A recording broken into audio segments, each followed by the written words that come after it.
ஒரு மேக்ஸ் பார்த்துடலாம்.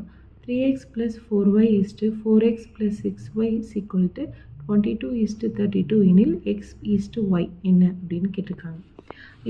எப்போவுமே விகிதத்தில் இருந்தால் நம்ம அதை வந்து டிவைடடில் எழுதிடலாம். அப்போது 3x plus 4y divided by 4x plus 6y is equal to 22 by 32. இப்போ ஈஸ்ட் இருக்குன்னா இதுக்கு இதுதான் ஆன்சர், இதுக்கு இதுதான் ஆன்சர்னு அர்த்தம். அதாவது இதை இங்கே கொண்டு போய் மல்டிப்ளை பண்ணணும், இதை இங்கே கொண்டு போய் மல்டிப்ளை பண்ணோம்னா இந்த மாதிரி மல்டிப்ளை பண்ணோம்னா நம்மளுக்கு ஆன்சர் 96 + 128y = 88x + 132y. இப்போ எக்ஸ் எல்லாம் ஒரு பக்கமாக எழுதிடுவோமா? அப்போது 96x - 88x, அப்புறம் இதை 132y இந்த சைடு 128y இங்கே y எல்லாம் ஒரு பக்கமாக எழுதிடும். அப்போ இதுலேருந்து இதை கழிச்சு எழுதலாமா? அதான் 8x. இதுலேருந்து இதை கழிச்சு எழுதலாமா? 4y.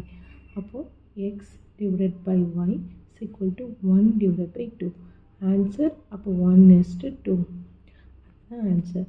எக்ஸுக்கு மதிப்பு 1, ஒய்க்கு மதிப்பு 2ன்னு அர்த்தம். இது ஈக்குவல்ட்டுக்கு நேராக இருக்கிறது தான் அதோட ஆன்சர். ஓகே, அப்போது ஆன்சர் 1:2.